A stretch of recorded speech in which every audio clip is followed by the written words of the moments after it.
Tasting Anarchy, your wine and liberty podcast. Join Mason and Jake each week as they try new wines and discover how much government is in your drink. I poured 2 glasses and set them in front of me, but I do have one interesting comment about them that I'll put in, and maybe I'll get your opinion on that, Jackson, too, because it's kind of a wine opinion, I guess, but it's not about the wine, it's about the glass that it's in. So, which is kind of a weird thing. All right, Mason, what are you sipping on tonight? I know that we just said that we didn't want to get too much into it, but I think that's a good way to start out. To butcher names as usual, I have a Hernande de São Miguel 2015 Echol dos Angolos red wine. So this is the first wine I've opened out of my gold medal wine store. Second quarter wine thing my wife got me. So this is a Portuguese wine, a blend. So that's what I'm sipping on. Nice. And if people want to know more about it, when can they tune in to hear a mini episode mashup of what I'm drinking and what you're drinking? So I believe we will be having a mini episode mashup coming up on Monday in celebration of the Childerberg. That's right. Yeah. So if you guys want to tune in, so it'll be the Monday after this episode drops, Mason and I will be doing more thorough reviews. And speaking of more thorough reviews, I will not go too much into mine. I'm actually drinking 2 different Merlots. One Merlot is from France. The other Merlot is from High Plains, Texas. I think they're both very good, but they're so different from each other that I really want to get into it more in depth in the mini episode. One thing I did want to talk about a little bit, maybe Jackson, you can talk a little bit about. Oh, did we mention that No, Jackson? we did not. Okay, well, Jackson Blood is joining us, our wine expert friend who, anytime we have any sort of questions about wine, this is the person that I always go to. I have 2 new wine glasses that I got, and they're not the standard shape. They kind of have like a weird twist in them and are kind of twisty looking, and they look really cool. I'm not really thrilled about drinking out of them. And the reason is the wine catches behind, they're very large swirls. So the wine catches behind the swirls, which makes it awkward to drink.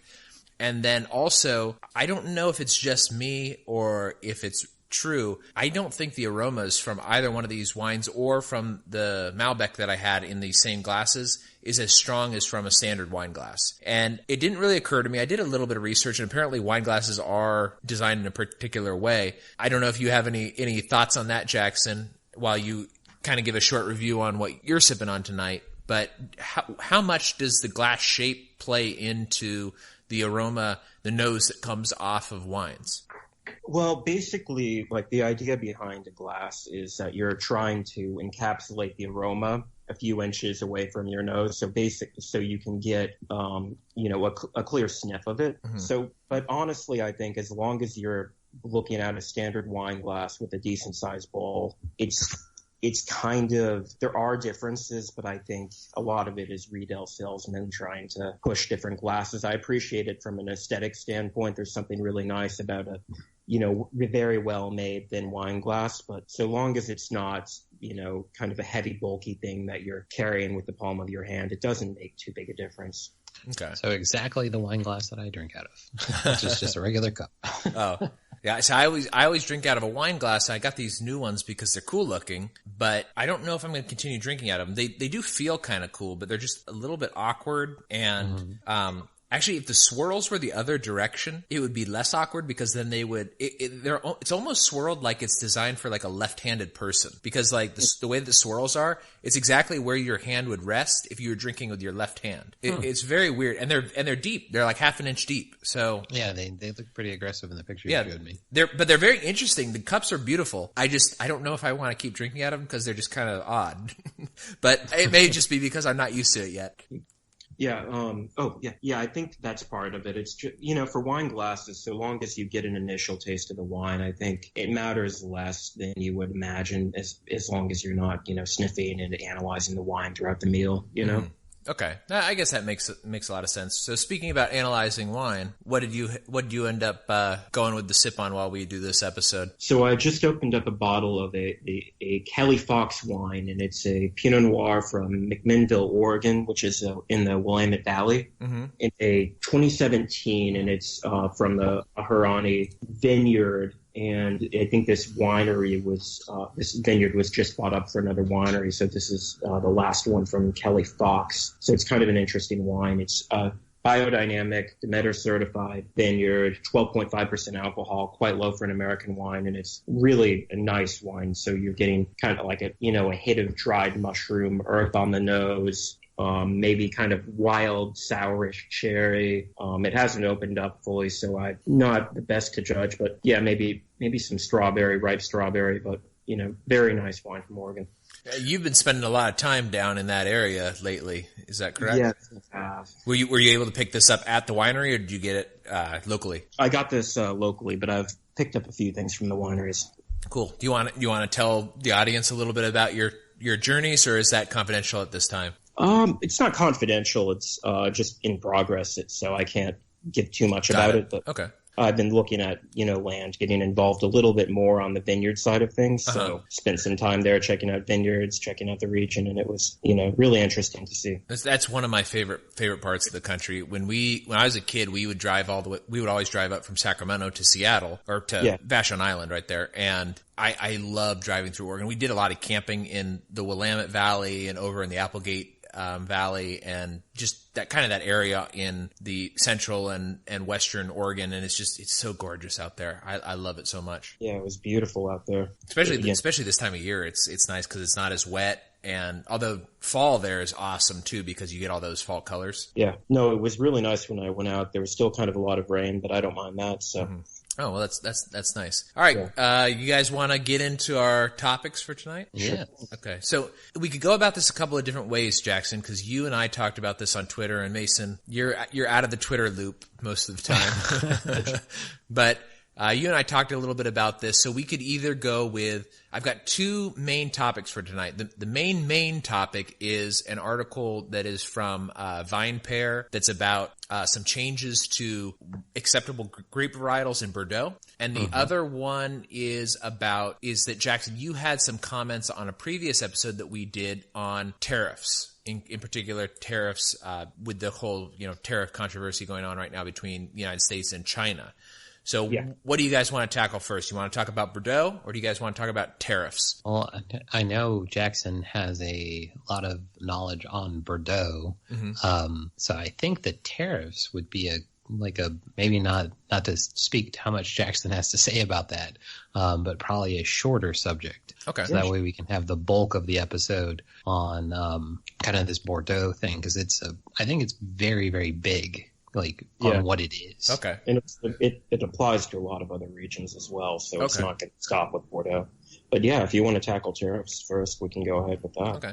Well, so just to give the listeners a summary, if they didn't listen to the previous episodes, there is a I wouldn't even say it's a trend, but there's basically a trade war going on right now between the United States and China, and this has greatly impacted the wine industry. And my words, not necessarily words from an article or anything like that, but is distorted the wine market, particularly in relation to imports into China. So a lot of wineries and vineyards in California in particular that were exporting a lot to China have now had to cut back or cease exports. Well, I guess it would be the other way around. So I guess China has ceased importing from a lot of these places in California because of these tariffs. I think Mason, we were saying that it's something like an effective 96% markup right now in China, because it's been several successive increases in tariffs. So compounded, it's something like 96. So, yeah. And they have. Now, granted, China has always imported a lot from Australia, but they've kind of switched over to importing more fine wines from Australia and basically not importing any mid-level or low-level from California, or very, very much less than that. Do you want to go ahead and speak to that a little bit, Jackson? Because I know this is something you know a lot about. Yeah, so I was looking over the tariffs recently and kind of how they've been impacting the American wine industry. And yeah, so basically the current tariffs are putting the price of American wine up 96%, which is a huge amount. Mm-hmm. What's worth bearing in mind, though, however, is like you said earlier, this is going to impact primarily lower level wineries. But there was actually a large increase in Chinese investment in Chinese purchase of large wineries, particularly around central northern California, and they were sort of making wines marketed to the Chinese palate, which they tend to prefer slightly sweeter, quite full-bodied, heavy red wines, which California is quite good at producing. So it's a missed opportunity in that sense, because they were going to put a lot of money into the U.S. wine industry, and I still think that the U.S. is massively underdeveloped when it comes to vineyards. So it is a missed opportunity, even if there's a lot of fundamental problems with the Chinese wine market and how long-term it is.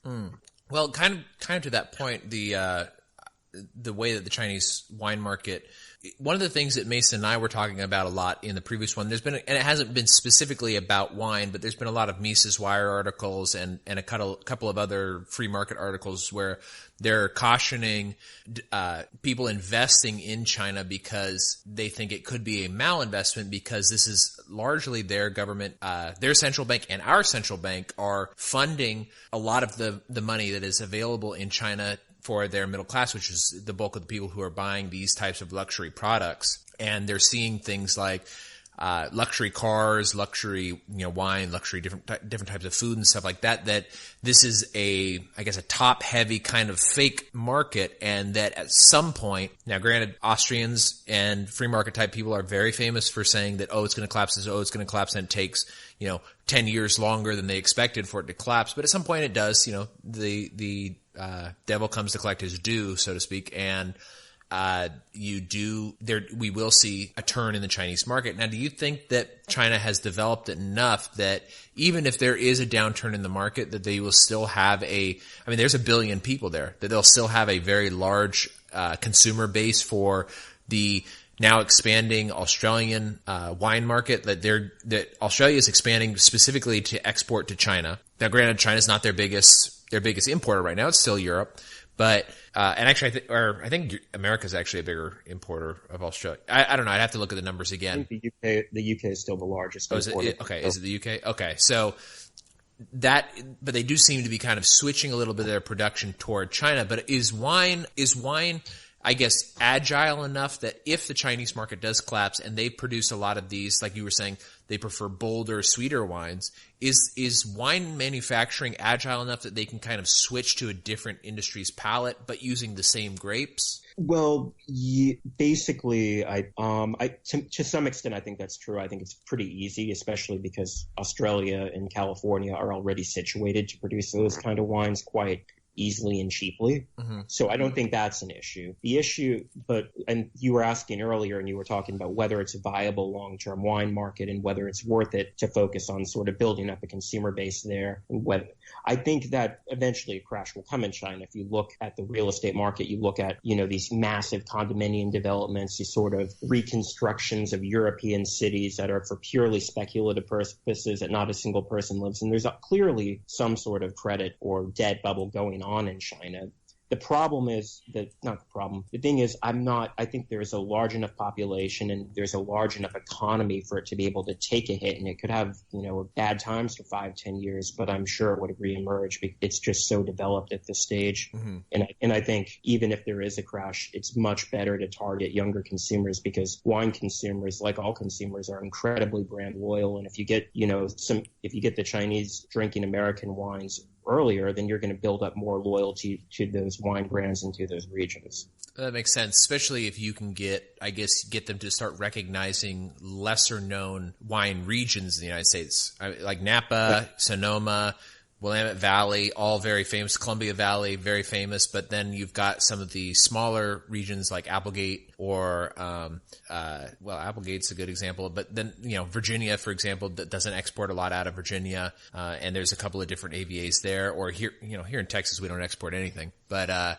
there are several regions here that produce good wine, and if nobody else in the world knows that your region exists, even if there was a downturn and people stop buying a lot of it, if they at least recognize that quality wine comes out of, let's say, Texas High Plains is what I'm drinking tonight. So, they recognize that Texas High Plains produces quality grapes and quality wine, then at least that allows you to sustain over time.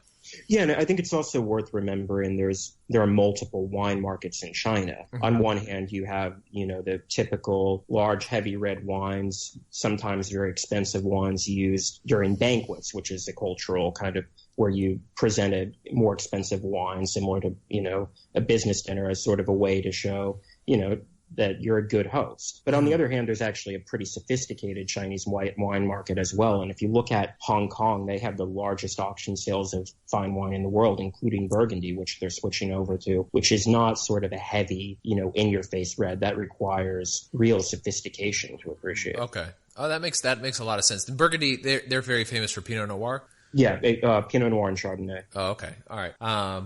Okay.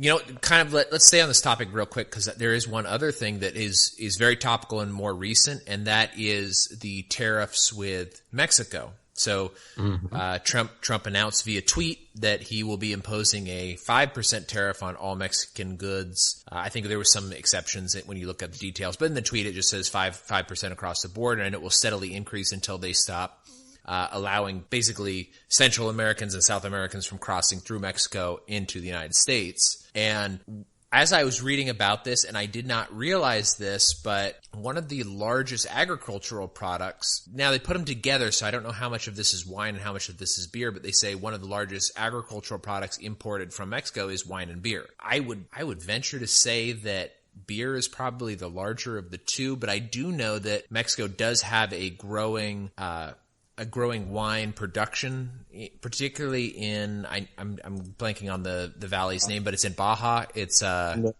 Guadalupe. Yeah, that's right.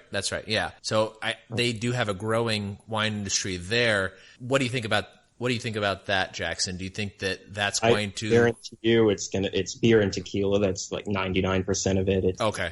Corona, Negro, Modelo. The list goes on. Think about how many Mexican beer brands there are. Yeah, that's kind of what I was thinking too. The Mexican wine market's pretty interesting because for a long time, I'm not sure they got rid of it. Mexico actually has an extremely high tariff on wines, 50%, which is, absurd for a Western country. Mm-hmm. So there was always kind of a decent sized domestic wine production in Mexico, particularly emerging in Bajas where they can produce quality wine. But there was some around near the Texas border, not very good. People brought mission grapes, you need it for mass. Right. But a lot of that is domestic consumption. I've had it once or twice. It didn't wow me. I've heard there's some good stuff from Baja, but I would imagine it's still very boutique there. Yeah, that's when I was out planting with Ricky, who's in the Mount Davis AVA and here in Texas. He was saying there is some good stuff coming out of.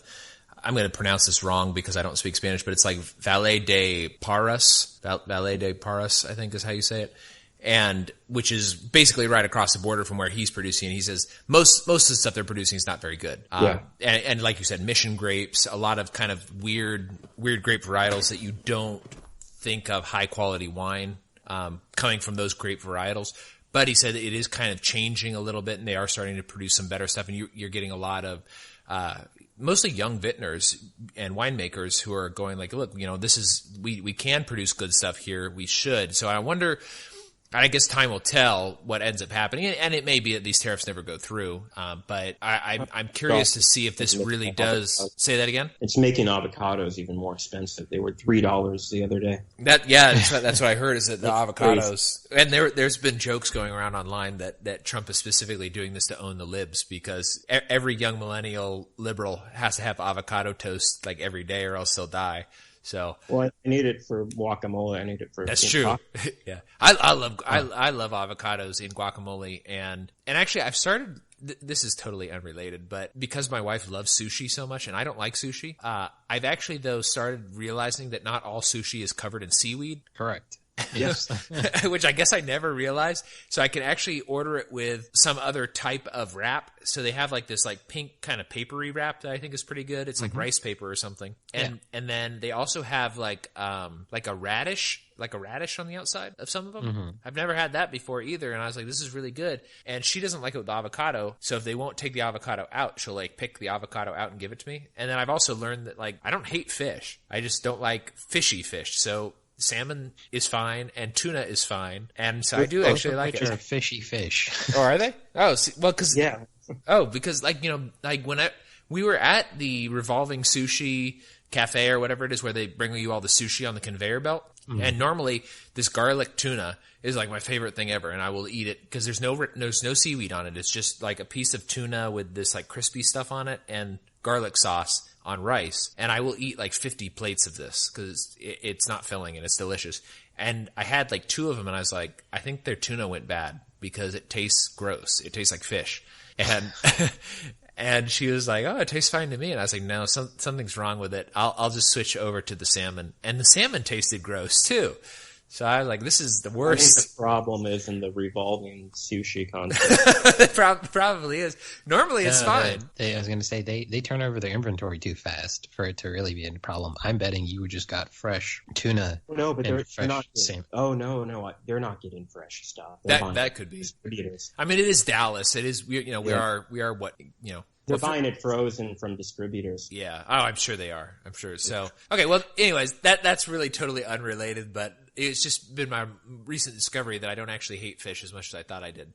But let's go ahead and move on so that because I think that this topic is going to get really in depth, and it is based on that Bordeaux is, due to climate change, is admitting new grapes into their region. Now, Jackson, before I summarize the article, can you kind of explain to the listeners what the grape varietals mean to the French and the French regions? Well, yeah. So, like in Bordeaux in particular, or the way the French view grapes, or well, I mean, you kind of in general, because like in California, it is famous for like Zinfandel and Cab Sauv and that sort of thing. But in like Bordeaux in particular, or Rhone, or I don't know if Beaujolais has this or not, but there are particular varietals that they are allowed to use, and if they use something else, then it's not technically Bordeaux, even if it's in the Bordeaux region. Right. Okay, right. I see what you're saying. Yeah. So basically, Bordeaux is run according to the French AOC system, which basically means in order to call your wine Bordeaux, or even more particularly Margaux or Saint-Estèphe, your wine has to be from a certain area and follow certain requirements. And those requirements vary region by region in Bordeaux.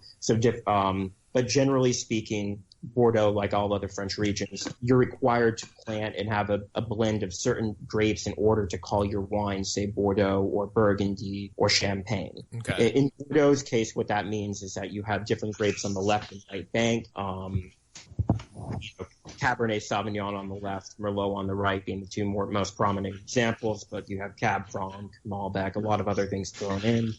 But basically, in order for your wine to be Bordeaux from that particular area, you have to use at least a certain portion Cabernet Sauvignon, or at least a certain portion Merlot in the case of the right bank. Mm-hmm. Does that make sense? Does that answer? Yeah. That's exactly what I kind of wanted the listeners to understand. And so for the listeners, is if you're familiar with Cabernet Sauvignon, and this is one of the reasons why I really like Medoc, which Jackson, you introduced me to Medoc. And what is it? Hock Medoc is how you say it, or Haute Medoc? That's the sub-region, Haute Medoc. Yeah. It's a little bit more punchy, a little bit more aggressive, and a little bit more heavy wine than on the right bank, which is a lighter. And it's very much a contrast in what you see if you drink a straight Cab Sauv or a straight Merlot, is that the Merlot is going to be a little lighter in body, less tannic, more fruity, I guess. It's going to be, it's very different. It's a little smoother than a Cab Sauv. And you do kind of see that now, granted, they're both blends, and so you're going to see a variety of different things. And that's one of the things that I learned to appreciate after you introduced Mason and me to this, was that you get these blends from regions that are so close to each other. And this is why pretty much I drink red blends now, with rare exception. is that you have these areas and they're painting this amazing flavor picture based on their grapes, and it's amazing what they can do on the right and left bank with what is available to them. So they start out, with mostly Cab Sauv in Medoc, and then they have all these other smaller grapes that they use to sort of accent that. So you end up getting this thing. But then recently and actually California kind of got me into this, is that they started doing stuff that are in the, how do you say, is it Saint Emilion? Is that how you say it? It's Saint Emilion. Saint Emilion. It's hard to say. Is that left bank or right bank? Saint Emilion is right bank. Okay, that's what I thought, because I always thought it was very light and different, but I think I just had not great, because I tried a couple of red blends from California that were done in their style. Yeah. And I was like, these are great, but they are much lighter bodied and less tannic than what I normally like. And actually, you introduced me to this concept as well, is that maybe I had like palate fatigue. Yeah, it's, and if it's from California, it's going to be a lot. It's just going to be so much warmer, so you're going to get a heavier wine as well. Mm-hmm, mm-hmm. That's what I was getting. But anyways, that's not neither here nor there. But so let me go ahead and summarize the article real quick. So this article is called Bordeaux Winemaker, and the reason I had Jackson summarize this is because it's very relevant to this article. So the listeners need to understand how important it is that certain grapes are used to be certain names in France. So Bordeaux has to have certain grapes. And this article is specifically about Bordeaux. So the article title is Bordeaux Winemakers Respond to Climate Change with Revolutionary New Regulations. Now, everybody knows how much libertarians love regulations. But these are I guess these are semi-private, semi-government, because there is a sort of independent governing body, but it is enforced by the government. So it's kind of a weird situation. But Jackson, when I'm done summarizing, you can kind of explain that a little bit more too. So this is by Edward. I'm going to say his name is Deitch. So it's Deitch. Edward Deitch or Deitch. Sounds right. Yeah.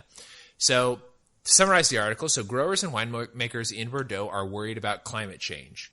Bordeaux and Bordeaux's superior petitioned the French government and have been granted permission to plant and use non-Bordeaux grapes in their wines. It is my understanding, this is my side note here, so it is my understanding that they were permitted to plant and use them before, but were not allowed to call their wine Bordeaux if they use these other varietals in their wine. And is that correct? Yeah. Okay. It's just, you're going to have to call it table wine. Okay. All right. So that's what I thought. So, but the article wasn't clear on that, so I just wanted to make sure. So, next point is, the change will take effect in 2021. That's their first vintage that will allow these other grapes. The idea is not to bring, Pinot Noir or Chardonnay, and infringe on the identity of other regions, but it is to, allow grapes that are later ripening mostly is kind of the deal. And I think I'll get to that point a little bit more in my summary. So 10 red and 10 white will be permitted. There's a few, they didn't list all of them that are being considered in the article, but I will give a few of them. So under consideration for red is, man, this sucks because it's all weird grapes that I can't pronounce, but, I have the same article pulled up. Oh, you do? Okay. So Marcelon. Yeah. Okay. So it's a cross between Cab Sauv and Grenache. And then they had Castes. Yeah, Castet. I don't know. Okay. It says it's a rare. I looked these up individually because it didn't say in the article. So it's a rare grape from southwest France that is almost extinct, but there are a few like small farms and stuff that still use it. So apparently this is one that's under consideration. This one, Jackson, you'll be familiar with, and Mason, I think you will too, because we've had many Portuguese wines that use this. It's Torrega Nacional. Mm-hmm. That's which is part of the blend for my one tonight. Oh, it is? Oh, cool. Mm-hmm. Yeah, so it's used. It says it's most often used in port, but it's also used in Douro and DAO. DAO, yeah. Okay, and it's the most famous grape of the Portuguese grapes. Full grape. Okay. Yeah, it's been Cabernet. Say it again. It's been compared before to Cabernet Sauvignon in terms of a full age-worthy body. Okay. This is, I know that we've been trying these a lot in Douro, Mason and I, and since you kind of actually introduced me to Portuguese wines because they're great value for one, and two, they are very good. Well, they can be very, very good, or they can be not great, but they're often very good for very good value. Yeah. It reminds me a lot of Chilean wine, because Chilean wine is kind of the same way, where you can get really, really good stuff for really good value, but the price doesn't really mean anything. It's kind of like, sometimes they're really good, sometimes they're not. Anyways, back to the article. So the other one is Vinaho, so Vinaho. Mm-hmm. I don't know what that's called. It's also called Sozao, or so. It's got an enye. So I don't know how. It's also a Portuguese grape used in port, and then the last one also has an enye. It's called Arinario. It's Arinarnoa. It's a cross between Cab Sauv and Tannat. So I don't know what that one is, but those are some of the red grapes that they're trying to get permitted. And then the white, they only listed 2 in the article. Petit Manseng, which I think we're familiar with. That's a very common grape in southwest France. And another one that I am very familiar with because it's one of my favorite white varietals, and that's Albarino. It's a Spanish white grape from, is it Galicia or Galicia? Galicia. Okay. It's Albarino in Portugal, but it's okay. Yeah. So that's my favorite white varietal grape right now is, and they grow it here in Texas. It's very good here in Texas, very different than the way that they do it in Spain. So, if you guys have an opportunity, check that grape varietal out because it makes a very refreshing, kind of fuller bodied white. It's very good. So anyways, the grapes under consideration are later ripening grapes to make up for potential warming that will impact the sugars in grapes like Merlot. So one of the things they're worried about is that because it's going to be warmer and that Merlot is going to end up being much higher in sugar, and it's going to increase the alcohol volume, and it's also going to change the flavor of what you would normally expect from the right bank that used a lot of Merlot, and you would end up getting these much more high alcoholic, much more aggressive wines due to the heat. There's also a strict condition that the governing body will be implementing, and that is no more than 5% of any vineyard is allowed to grow these new grapes, and no more than 10% of any of these new grapes can be used in a wine's blend. The new grapes will also not be listed on the labels. So that is the summary of the article. Jackson, you want to go first, and then Mason, you can have your thoughts as well. Well, it's sort of interesting, the grapes that they're listing, whether or not these are the grapes that are in the final decision, because, I can actually think of other grapes that would do just as well in Bordeaux. But the interesting thing to me is the fact that they're limited in them to 5 to 10% of the overall blend, and they're saying that they can't display them in the bottle, which is quite strange to me that they're not that they kind of want to give the illusion that Bordeaux is remained the same or is going to remain the same, when in reality, the left bank of Bordeaux didn't even exist until the Dutch dredged it out in the 17th century. That's right. That's what I heard. I took a class on Bordeaux, and they were saying that it used to be a big swamp, and they had to call in the Dutch, and a lot of this was due to French entrepreneurs who wanted to sell to England. And they had a bunch of worthless land there, but they had great access to the ocean. Swamp, basically. Yeah. Swamp pasture land. And that was in the 17th century. Right bank has been growing since Roman times. Mm-hmm. But yeah, it's been changing. And, Cabernet Sauvignon originally, in Sauvignon Blanc, these grapes originally didn't come from Bordeaux, and these are only a few 100-year-old things. So it's constantly in flux. And I think to try to give the illusion that Bordeaux is a static thing with a static Bordeaux sign, I think is quite silly. Yeah, well, do you think that... That's just my rant. Well, I guess let's touch on this a little bit, because this is something that I don't know a huge amount about, but the governing body that I guess gives the okay for this, I know that it's not... I've listened to an interview with the guy who is basically in charge of Champagne. So he's the guy who basically helps everybody negotiate what grapes are available for Champagne year to year, and does that now. And he was kind of talking that he says, well, there's a couple of levels of it. One is the French national government that you have to deal with, but you also have to deal with the EU a lot in this. How much does that impact Bordeaux, and how much autonomy do they have when it comes to, because, the very first part of the article is that they say they had to petition the French government for this. How much autonomy do they have, and how difficult is it normally to get the the French government or any sort of governing body to change their mind about what is allowed? Because this is a very foreign thing to Americans. In the United States, we just kind of do whatever we want, and some things work, some things don't work. But as far as like what grapes are allowed, what grapes are not allowed, how much is that the government, or does the government kind of let growers associations or winemaker associations kind of make that decision on their own, and then it just sort of red stamps it? I'd say it's complicated, but in France in particular, it really is a combination of them. Mm-hmm. And a lot of these kind of regulations in place to say protect Bordeaux, to keep it a certain way, these are downstream from what some of the larger houses and vineyards want as well. Mm-hmm.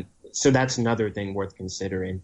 But generally, though, with Bordeaux in terms of working with the French government, I'm not sure that these vineyards would be producing something dramatically different if they, could put whatever grape they wanted. I think some people would experiment and make cult wines, but for the most part, I think they would largely continue to grow similar grapes, if not the same grapes, and kind of continue to make these blends because Bordeaux has a reputation for that, and that's what consumers expect from Bordeaux. Right. And it's very colluded in the French wine industry in particular, and Bordeaux even more so, because Bordeaux, unlike Burgundy and other areas, they're much more kind of large houses that have hundreds of acres of property and produce, millions of dollars of wine a year, and the tens of 20 millions in some cases. Yeah. In Bordeaux, how much? I know that they've been doing some consolidation of some of the sub regions, and do you know how much is consumed by the Bordelais, and how much is exported? Is it mostly Bordelais who are drinking it, or do Bordelais kind of just drink field wine, and the real heavy Bordeaux that is I guess prestigious is sort of exported elsewhere? Bordeaux it's a relatively small city. It's only about 300,000 people. Oh, okay. So it's not a massive domestic market. Bordeaux is basically sold everywhere, and people in Paris drink a lot of it. People all over France, unless they're in the middle of another wine region, tend to drink Bordeaux. What's worth remembering about Bordeaux is it's such a wine-centric place, and it's a very wealthy part of France in some ways. So a lot of them are drinking more high-quality Bordeaux kind of. They'll drink Haut Medoc, and they'll recognize producers. Cru Bourgeois is kind of common. Mm-hmm. And it's not universal, but the Bordelais are it's a wealthier part of France, and they take pride in drinking expensive wine. Okay, that makes sense. And I also know that Britain is very keen on Bordeaux. And historically as well, that it's been a very China too is massive on Bordeaux.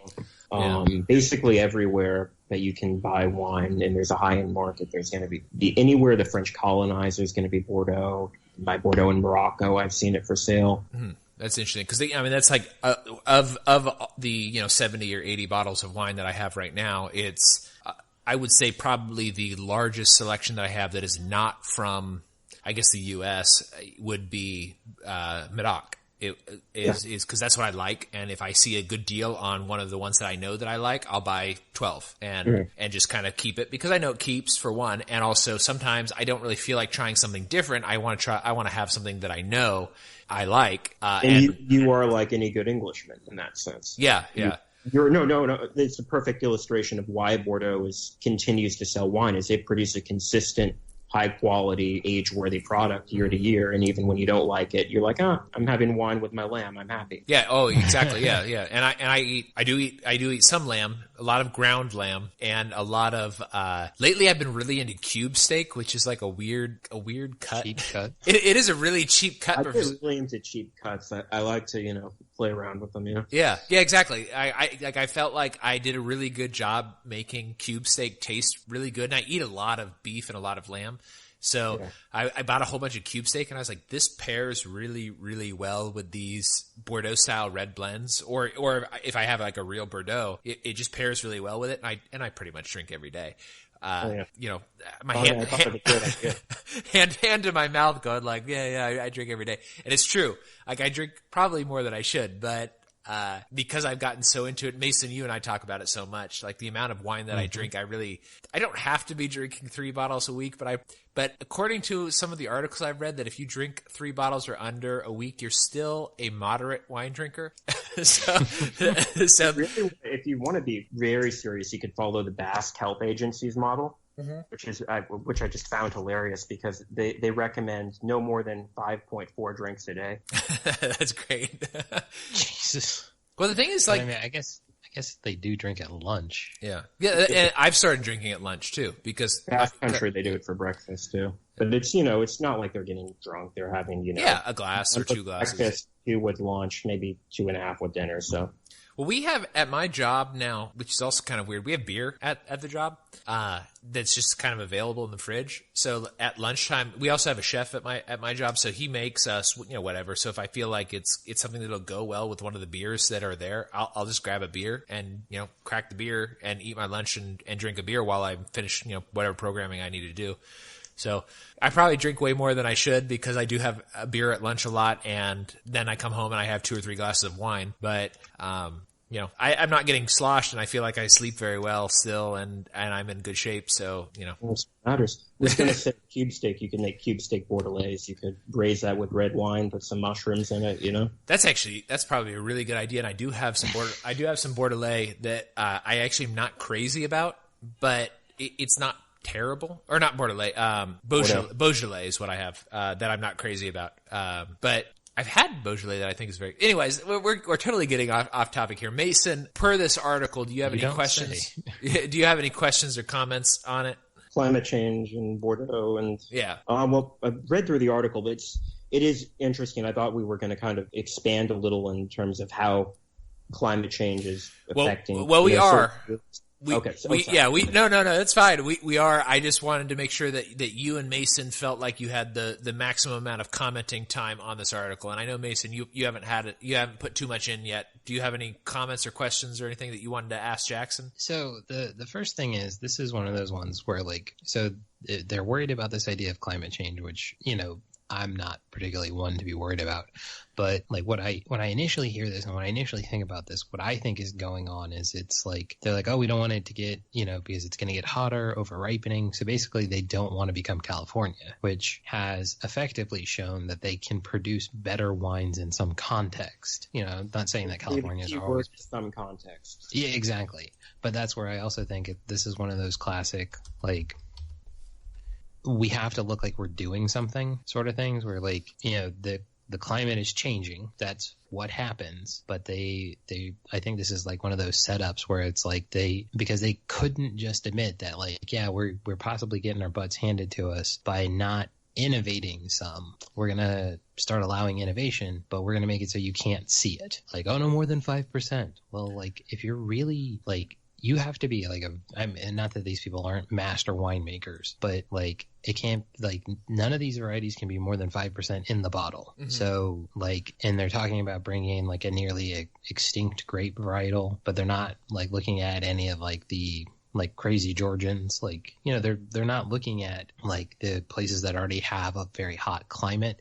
So if they thought they were going to get really hot, the South African varietals, the stuff that's growing in Mexico and Texas, we know what grows in hot climates. So, and obviously Bordeaux is not going to suddenly become Texas, but right. To me, it seems it's not an all to do about nothing, but it's one of those, because we don't allow innovation in the market and we force these people to make these certain things to get these other things, we're going to change the rules, but we're going to make it so you can't tell we've changed the rules. Yeah.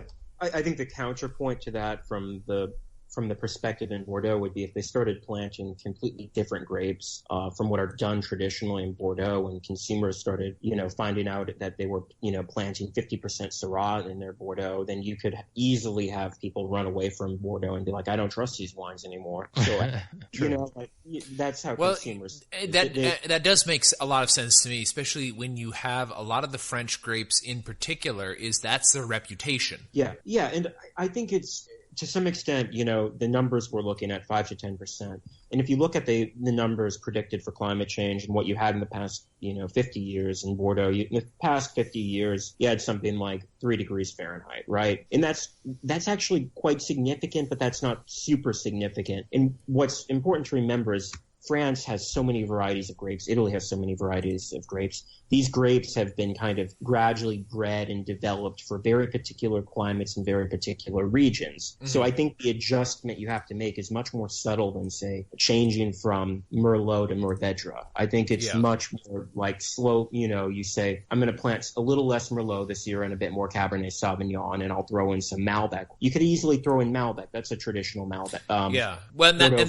Cannot as well, I would put in, because that can produce an earthy wine, and that's a later ripening grape. Well, and that's one of the things that they grow in the Texas High Plains, which if you go straight east from Texas High Plains, you're really in basically the middle of the Mediterranean or northern Morocco. So it's hot in High Plains. And they do well with Malbec, but they did used to grow Malbec a lot in Bordeaux, but wasn't there like a frost in the 1800s or 1700s, and it just killed all the Malbec, so they switched it all to something else, except for there was like one region that continues to do it. Is it Côte? I don't remember what it is. It's Côte. Yeah, that's right. Yeah. There's not much of it left anymore, and they thought it was extinct, and it turned up in Argentina and did quite well there. Yeah. That's something you can bring back. Bordeaux actually used to have a lot more grapes than it does today, because grape wines used to be much more often field blends and not, marketed on the grape variety. So I'm sure, I think they should allow more innovation and all of that. And I don't think it necessarily means changing the Bordeaux style. It just means adjusting things a little. Well, but but kind of to your point earlier, Jackson, and sort of on your side, Mason, as well, is that we're free market people here.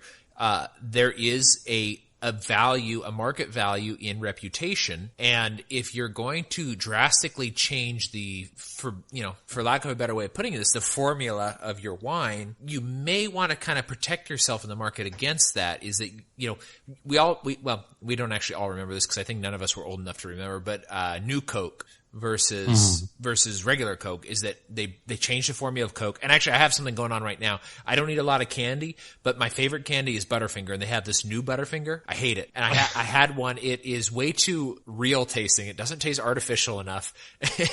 And the whole reason I eat candy is for something bad, like to eat something bad. And I really like Butterfingers. They have a new Butterfingers that tastes like peanut. And I'm like, well, this is not what I wanted.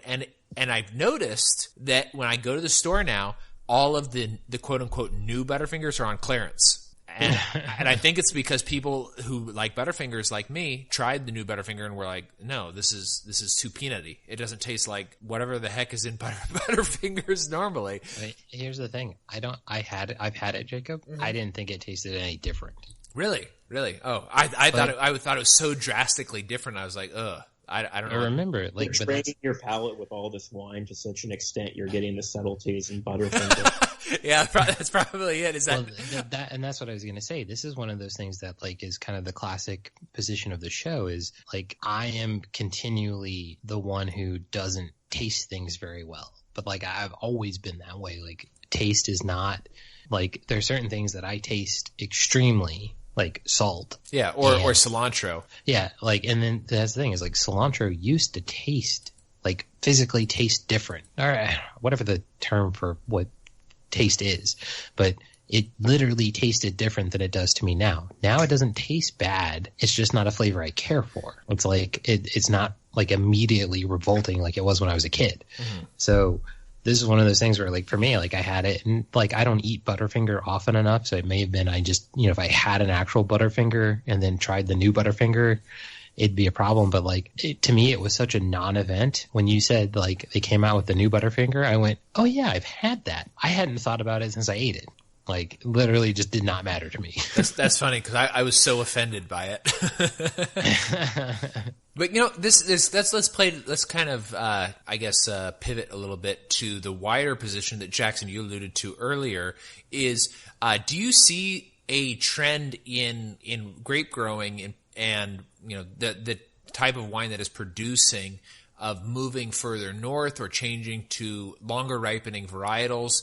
I know that you have your ear to the ground a lot more than Mason and I do when it comes to that sort of thing. What do you see going on? Well, yeah, I see a huge movement north. I think part of it is the climate change, but I think a larger part of it is just a shifting consumer taste. I think people are sick of the fruit bombs that have come out of California, so people want these more acidic, these more savory, these more kind of old world style northern wines compared to, say, the fruit bombs that they and very, very much kind of the oversweet, over-oaked wines that were very much in vogue in the 90s and still kind of dominate the shelves today. But I think, you hear a lot of people, they try Chardonnay, it tastes gross. It's probably because they've had a California heavily oaked one, Yeah, yeah. So I think there's a much broader shift towards different tasting wines that are more acidic, lighter, more old world in style, particularly among younger and more conscious consumers of wine.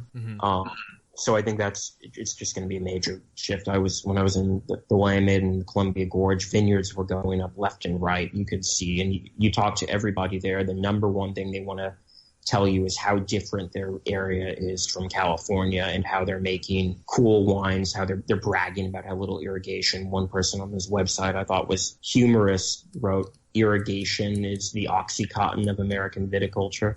Oh, that's funny. It's very different, the style people are going for now, and I think that's corresponding with climate change is going to push things further north to cooler climate varieties. That's interesting because, with the irrigation thing, when I was out planning with Ricky, is he had not a large section, but a small section of his vineyard that was outside of his protective gate. They have different animals and stuff that will come and eat the grapes if you don't put a protective gate around them. And he had put a small section of his vineyard out there to not be irrigated and to just sort of be open to the environment. And he's like, well, maybe we can produce something out of this, maybe we can't, but it'll be really unusual and different if we can produce something out of this because it's not irrigated, it's not as trained and cared for and all that sort of stuff. So you'll get a much wilder taste. And it might be interesting and it might sell well. So he was just kind of experimenting a little bit with that. And that does seem to be a lot of the people that I met while I was there were younger consumers, younger than me, actually. I'm 32. So these were mostly people probably around your age, Jackson. You're what, 30 or 25? 22. Oh, wow. You're even younger than I thought. Okay. So, yeah, so probably closer to your age. These were mostly people about 25, 26, and they were interested in wines that were just unusual for the sake of being unusual, but also they were interested in things that I had not heard of. So they were very much interested in what was unique. Things, particularly, I'm going to put this in quotes so that you guys can't hear it, but I'm doing air quotes, natty wines. So, which all of them were kind of like, well, we can't define what a natural wine is, but. Oh, I thought it was, I thought it was a natty ice wine. No. Dog crap wine. Yeah, a lot of them were saying that. That was the big argument that was going on while we were planning. Is a lot of them were saying like, well, natural wines are like this, and they were saying, well, then there was several guys there who was like, no, there is no definition for natural wine. If you want a real natural wine, you need to get a biodynamic wine, and so that was a big argument that was going on. But that seemed to be like what they were all very focused on at that time, and it may be that's just a conversation they had on the drive out there, but. I thought that was interesting that what they were focused on in wine was so different than what I'm focused on in wine, and it was fun to see that. Yeah, and those kind of that's all over Oregon is that sort of mentality. Mm-hmm. Yeah, I think probably down here too, because we do have. Although where I was the Mount Davis region, there's only like 4 wineries out there or 4 vineyards out there, but there's a couple of vineyards that are up in, and actually in Texas you can't not have irrigation. There's just not enough water in a lot of the places where good wine grows.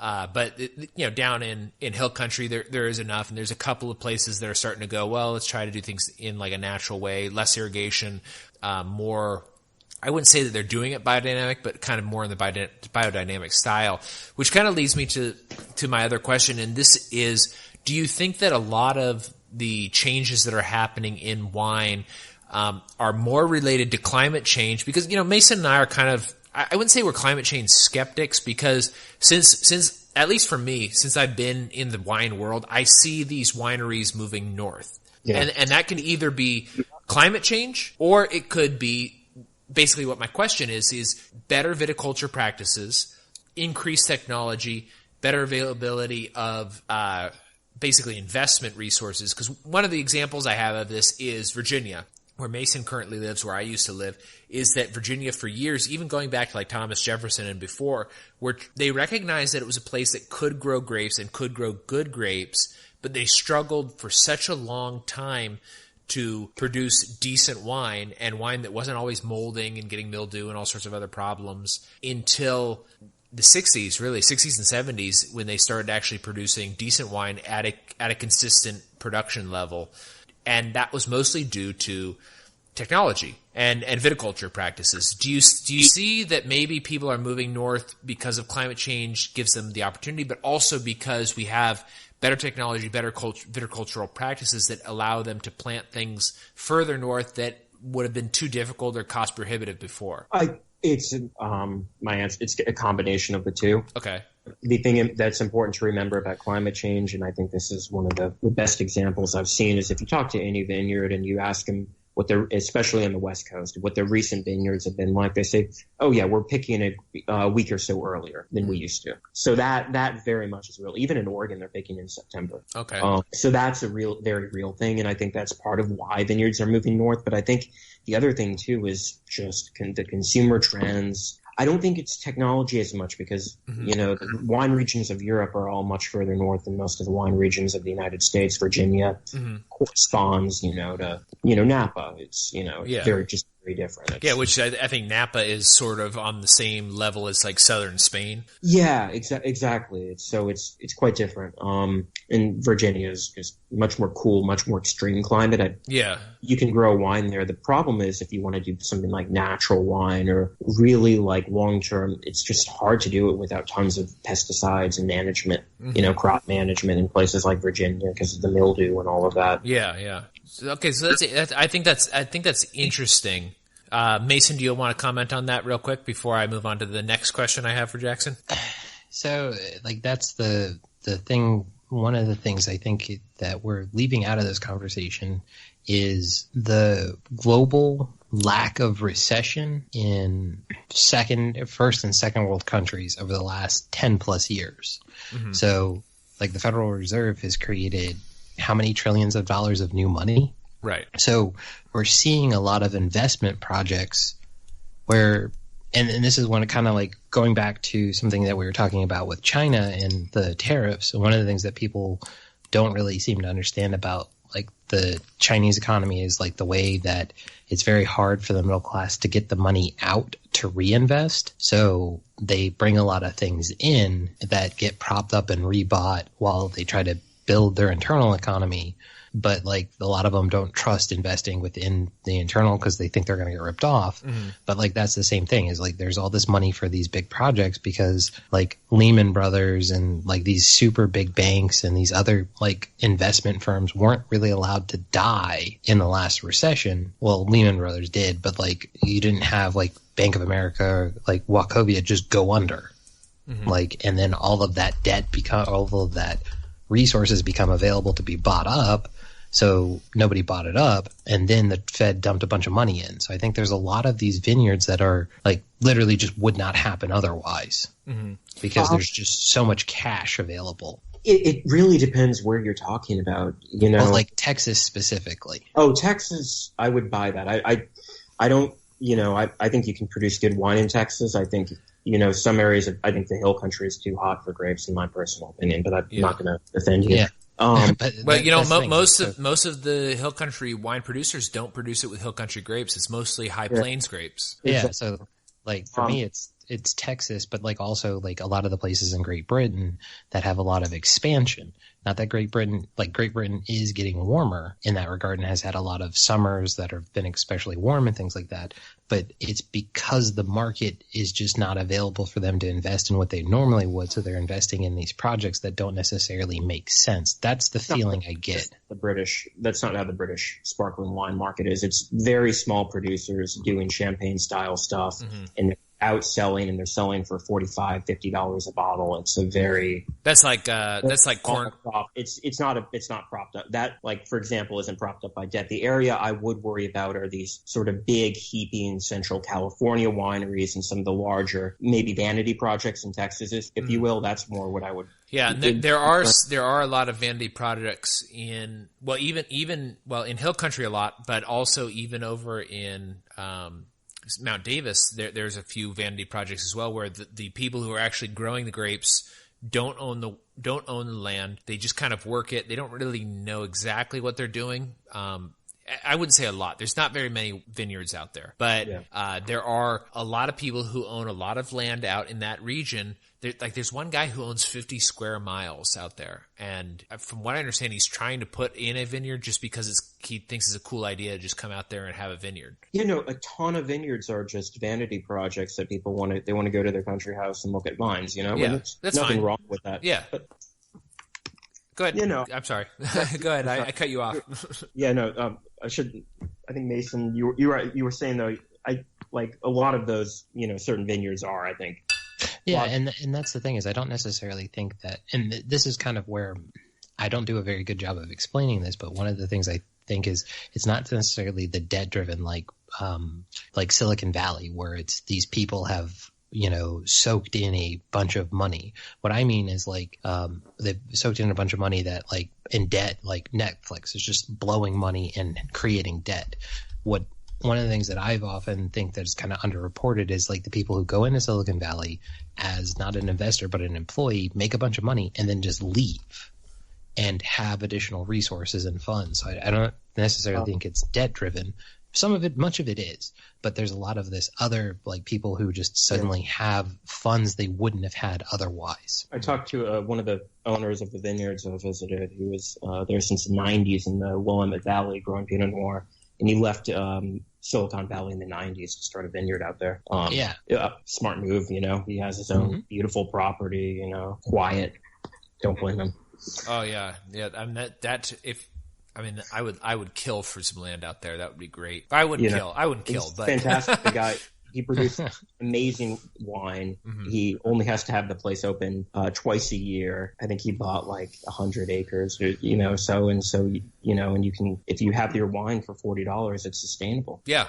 Yeah, and that does seem to be kind of the model for not Virginia, for Texas as well, is that if you can sell your wine for $40 a bottle and mostly sell it to people who are coming to your vineyard, then it's fine. Now, granted, with Texas wines, I do think they are producing. It's not, I wouldn't say far and few between, but it's very mixed. There is really outstanding wine, but it seems like the people, and I've been kind of getting to know a little bit more about the growers and the wine producers in the area as I just talk to people in general, and it definitely seems to be the people who are interested in producing high quality. I guarantee that no matter where they are, they would produce high quality because that's what they care about. Mm-hmm. Versus somebody who's just like, yeah, I want to produce wine or whatever, and I'm going to produce this.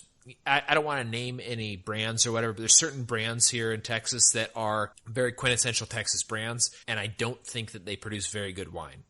It's not good for my palate, but it may be fine for other people's palate. But I think mostly it's just kind of people who don't really care that much about it, and they just want to drink a Texas wine, which I would like to kind of take advantage of somehow in the market. But we have some ideas. Yeah, exactly, Jackson. You're aware of it. I've talked to you a little bit about it. But let's pivot a little bit more, but stay on this topic. Is one thing also I've noticed. And it may just be because of where I'm at in my connoisseurship of wine, is I've noticed more Bolivian wine, more Peruvian wine, more Ecuadorian wine, and I'm wondering. Wine? Yeah, there's some Ecuadorian wine. I didn't know that was a thing.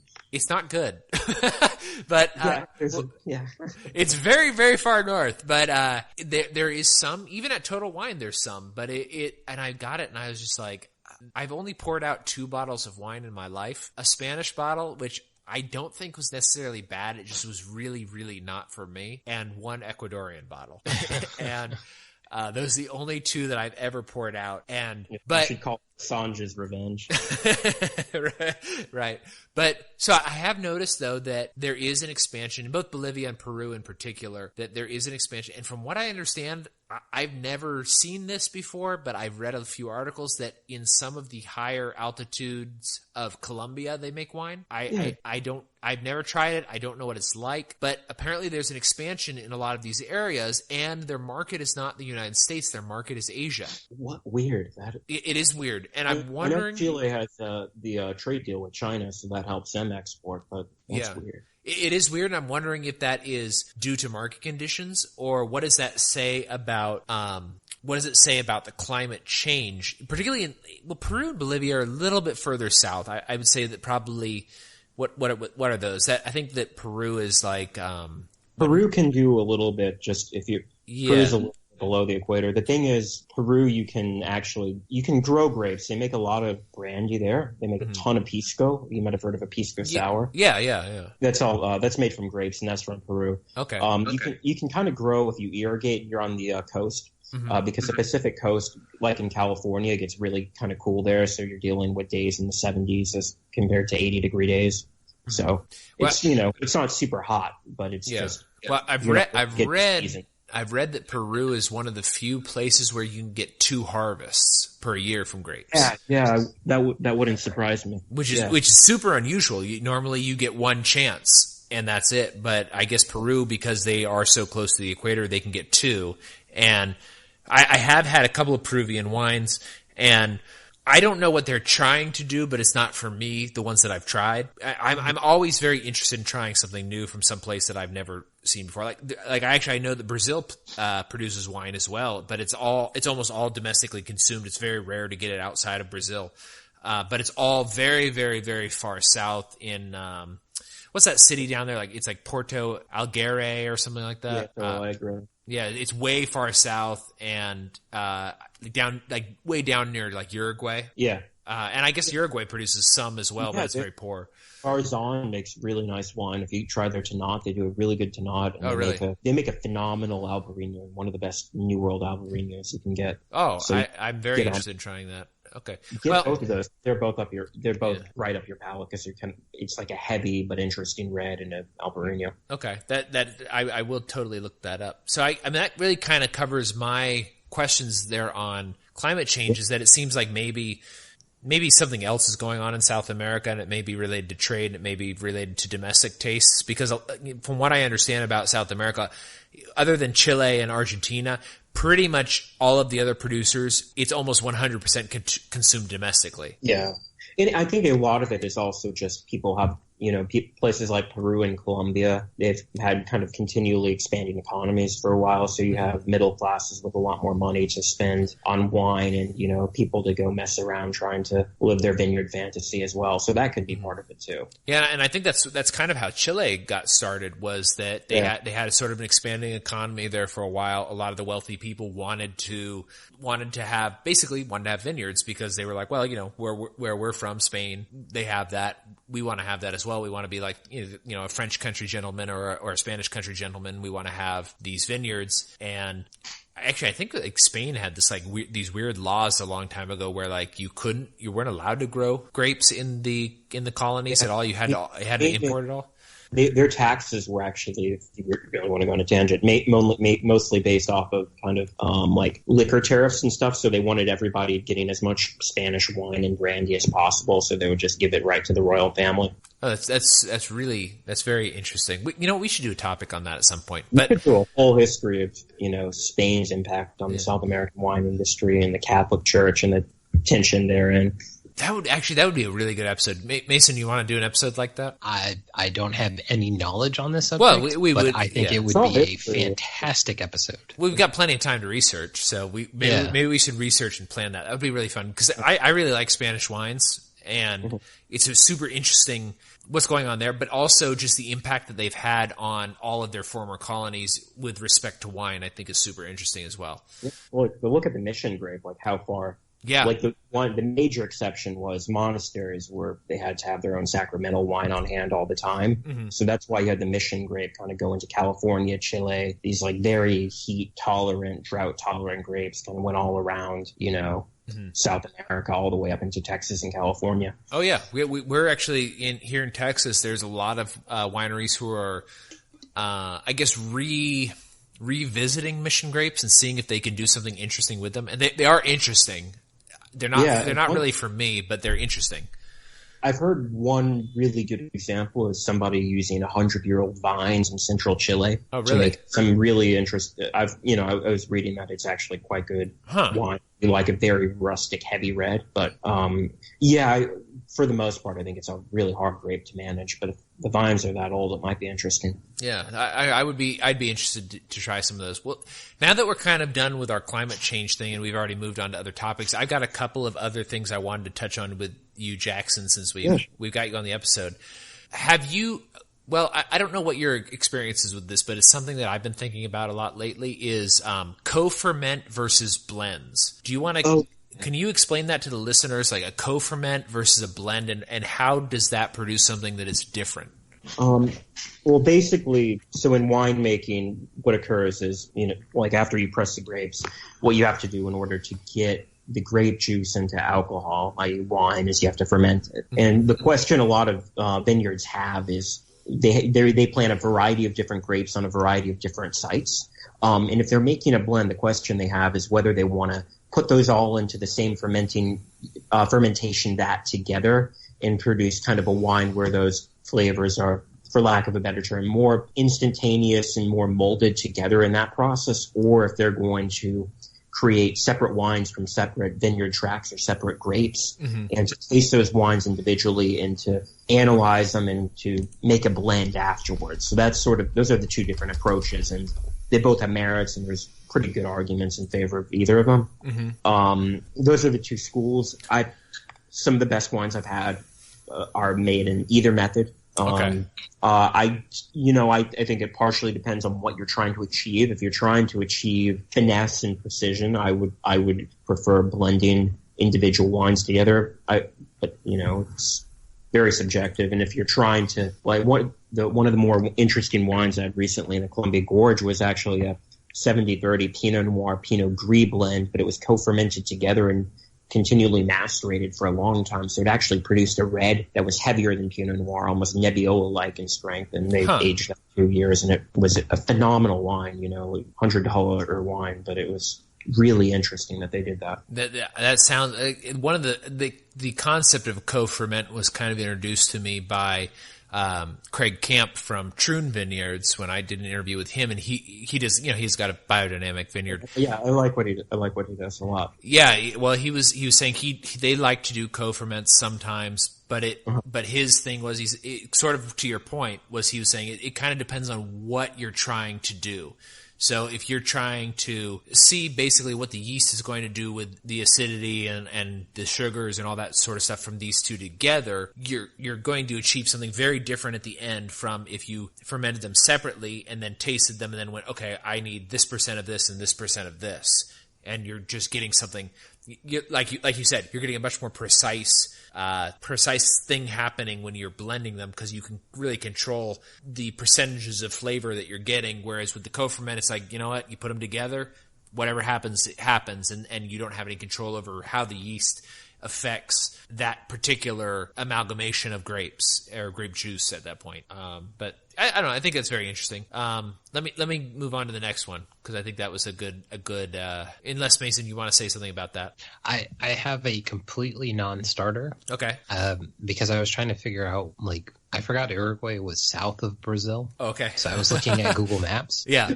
And randomly clicked on Bolivia and randomly clicked on the capital of Bolivia, just because I was like, La Paz, let me look at it, and randomly clicked on a hotel. And their restaurant, one of the things they talk about is Bolivian wines. Oh, really? Interesting. So, yeah, they were like, Bolivia produces Cabernet Sauvignon, Merlot, Syrah, Sauvignon Blanc, and Chardonnay, which basically, like, we produce all the normal ones. Yeah. But apparently their national grape is Muscat. Oh. Yeah, no, they have the highest altitude vineyards in the world, if I'm correct, at 12,000 feet. Holy cow, so, that is like, very high. So you can make a case that you can make decent wine in Bolivia because you're just dealing with such high altitudes. And if you're far south enough there, then you can actually get seasons like you do in Salta, Argentina, which is also very high altitude, but quite far. Also, like the main region they list is Tarija.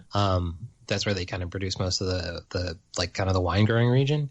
And according to Wikipedia, basically the average daily high all year, 78 to 83 or like 86. Like it doesn't vary very much. So I was like, okay. Nice weather. like for a growing season, like that temperature may be warmer than you want, but like if you could get a varietal that like just didn't mind being warm almost all day long, there you go.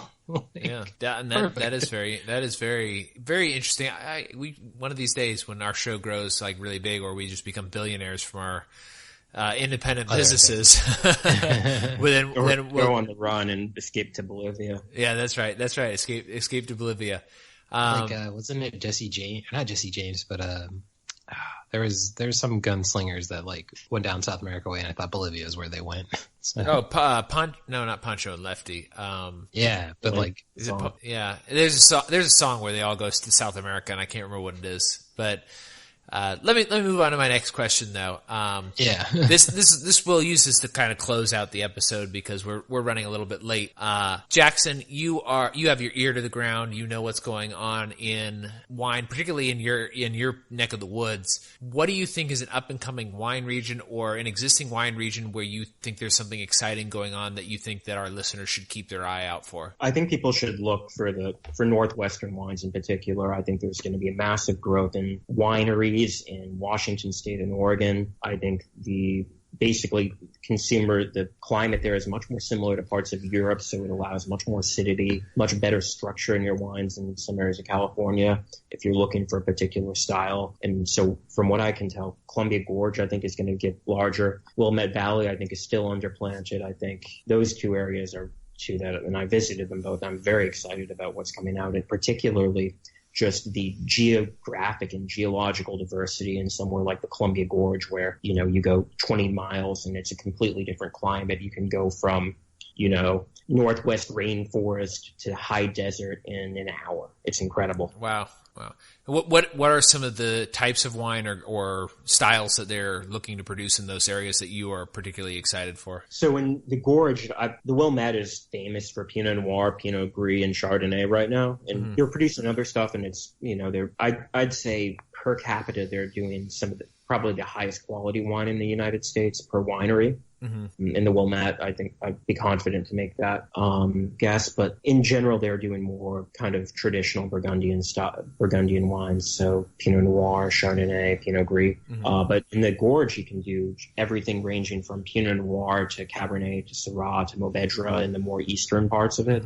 And on the more western side, you run into Riesling, Gruner Veltliner, Gewürztraminer, basically whatever you can imagine that's northern climate. I've had some Italian, like Barbera, some Italian varieties from there as well. Okay, that sounds very interesting to me. I think I love Willamette Valley Pinot Noir, so I will definitely start keeping my eye out for some of those other ones. Mason, on that same note, do you have anything that you're excited to try soon? I know that you're not going to be necessarily picking regions or anything like that, but do you have anything in your sights or down your pipeline that you want to share with the listeners that you're kind of excited to try? Well, so by down the pipe, I'm going to be at this time next week in Texas. That's right. The first extended time I've ever been in Texas that isn't way north Texas, just driving through. So I am excited to be trying at least one Albarino that I believe you have set aside. That's a Texas one. I think I've set aside a Viognier for you, a Texas Viognier. Okay. I don't know. I mean, either way. I do have an Albarino, but it's not Texas. It's a Spanish one that I think you should try because I think it's one of the best Albarinos I've ever had, and it's Spanish though. Yeah, but so that's the thing is like there's I think you're collection has grown to 50 plus bottles. Yeah. And we're going to 3 wineries. Yeah. So I'll be driving the wine van. So that's right. I won't be drinking at the wineries themselves. So I'm looking forward to, like, in Virginia, I'm within striking distance of several different wineries. And I don't ever go visit them because, like, I have a 2-year-old and they're generally not places for 2-year-olds. And my wife doesn't care that much about, like, she enjoys a good glass of wine, but it's not a big thing to her. Right. To, like, what we're interested in. So, like, to me, it's kind of a, like, to be out with a group of people that want to go to a winery and then picking up a few bottles from the different wineries to possibly bring back with me, and then trying the stuff that you've been kind of talking about for the last, call it 6.5 months is kind of the thing that I'm most looking forward to. Now, as usual, I'm super interested in trying to get my hands on some more Georgian wines. Yeah. So I've been contemplating making a run to, DC, because there are several Georgian wine stores in DC, because there's a Georgian wine importer in DC. So yeah, I've always wanted. Yeah, there's a lot of good wine stores in DC, but yeah. So like, to go there. Like my biggest focus is always kind of like just getting a good deal, but also like I really want to try more Georgian stuff, because I think that's where, like, for wine trips that aren't like, hey, Jackson's going to be in Portugal and we can make it, or something like that. Oh yeah. And seeing something like that, and like Georgia's kind of where I want to go. So. Yeah. Well, I want to go. I want to go out and see you, Jackson, in Oregon and Washington, and visit those. How many times? Yeah, all right, we got to plan that out. Go ahead. I'm sorry, I think I cut you off. What were you going to say? Oh, yeah, no. I wanted to just mention one thing to Mason that I caught on the last episode you did, and it was saying he found it a lot easier to taste white wines and reds, and I was really nodding in my head, because when I first got into wine tasting, and when you're really trying to study it, it's a lot easier to. I find whites a lot easier on the nose and to pick out the differences aromatically, and so I was going to encourage him to pursue. Yeah, that's the thing for me is like, like the wine I had tonight, like every glass has been a little different. Now, like the last one I had open for 40 plus minutes, which is usually a little rare, but I still had it and it was super aggressive up front. I was just like, this was my second glass, and I was like, what is this? What's going on here? All right, well, let me go ahead and close out real quick with what I think the listeners should be looking out for. And most of the listeners that we have are in Texas. So I do think that Texas is taking a nice shift, and that is shifting toward Southern France and Italian varietals. They do Spanish varietals pretty well already, but I guess Aglianico and Dolcetto are making big turns here in Texas High Plains in particular. And a Southern, I believe it's Southern French varietal, Tannat, is also starting to be planted a lot here. I'm really excited for that. I've had some Aglianico from Texas, and it's good. I think that they could do better, and I think they're kind of learning how to do better. So that is what I'm excited to see coming out of here. If you're more into white wine, Pinot Grigio is going to be, I guess, more widely planted here. They already do Albarino and Viognier. The Viognier can be good. The Albarino, I think, is pretty good for the most part. So that would be my prediction is take a look at that, particularly in the Mount Davis region of Texas, because it's much higher altitude. You're talking about 5,000 feet, so you do have different seasons. Now, the one thing they do have to watch out for there is late frost, but although they have the same problem in High Plains, because High Plains you're looking at almost 3,000 feet. It's a high desert. So they do get these kind of odd late frost, unexpected weather. One of the things that, in the episode that I did with Rowdy that he was talking about is just unexpected hail. Like this year, almost 90% of his crop was wiped out by hail, which is a good opportunity for me, but unfortunate for him. The good opportunity for me is that I get to go out there and help him pick it, help him make a field blend, and then hopefully I'll be able to get a bottle or two of that field blend when he's selling it.